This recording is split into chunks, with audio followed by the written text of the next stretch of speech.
In today's episode of Just Ask Bobby, we're rolling out the red carpet for Tire Talk. I'm Ed Blair, and with me is Bobby Varela, our tech expert on all things Porsche. Together, we'll unpack the mysteries of tire maintenance, selection, and safety. Whether you're a seasoned driver or just starting out, understanding your tires is key to a smooth and safe driving experience. Let's get into the nuts and bolts of what makes your vehicle stick to the road. Welcome, Bobby. I have questions for you. It seems everybody has an opinion on a different tire. Everybody has a favorite tire. Tell me, what tires work the best? What do you recommend?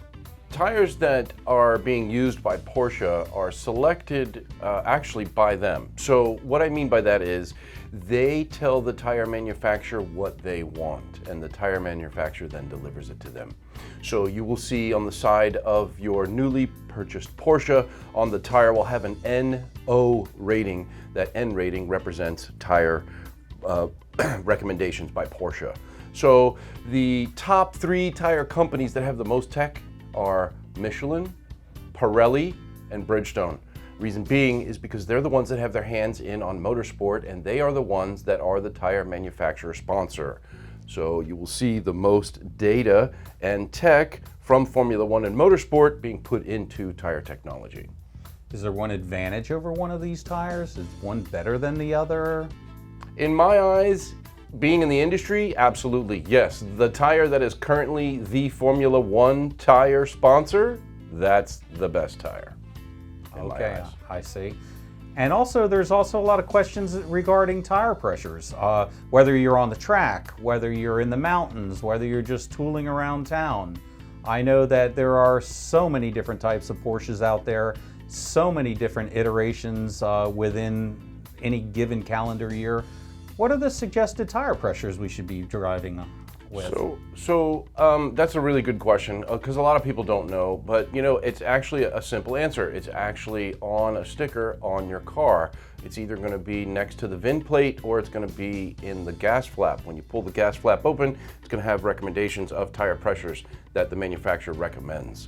So I recommend running the factory recommended tire pressure. Depending on your driving style, you may choose a little more air in your tires, usually never less, usually just a little bit more. I gotcha. And here's another big one. Considering that a lot of us keep our cars in the garage and we use them as third cars, how long should we expect these tires to last? I know that some of these cars will just simply sit in the garages for years, and the tire might be 5-6 years old and looks like a brand new tire, but I sense that that's not good either. So tell me, how long should we be thinking these tires would go? So I always recommend a tire replacement anything after 5 years, okay? If the vehicle stays in an air-conditioned, climate-controlled facility, there's a good chance that the tires could last longer. But what we see is tires start to dry rot and crack, which is a bad recipe for tires. So with that said, and we see a lot of that here in Florida because it's very humid, it's very hot, 5 years is typically the life expectancy. So no more than 5 years on a tire, no matter what you're doing. Correct. That's safe. Tell me some other things. Tell me, for instance, plugging tires, patching tires, plugs in sidewalls. Tell me real briefly, what should we stay away from? What are some of the danger signs there when it comes to patching tires or plugging tires? So according to the manufacturer, the tire needs to be replaced, okay?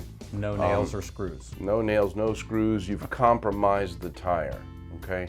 Now, could you get away with it? Yeah, absolutely you can. Can you plug a tire? Yes, you can. Can you patch a tire? Absolutely. Patching is definitely better and safer than plugging a tire, okay? But just the same, if you are an aggressive driver or if you're going to take your car to the track and drive on your street tires, do not drive on a plug or patched tire because heat can make them separate and pop. Very good. Very good. Well, Bobby, thank you so much. Is there anything else that you can add when it comes to tires before we say goodbye? I would tell you that checking your tire pressures Now it's a lot simple because we have tire pressure monitors in our cars, but prior to tire pressure monitoring systems, checking tire pressures every second gas fill up was typically the rule of thumb back in the day. Sounds like words to live by. Bobby, thank you again for joining us, and for our viewers at home, we hope you've learned something, and we look to see you on our next presentation. Have a wonderful rest of your day. Thank you.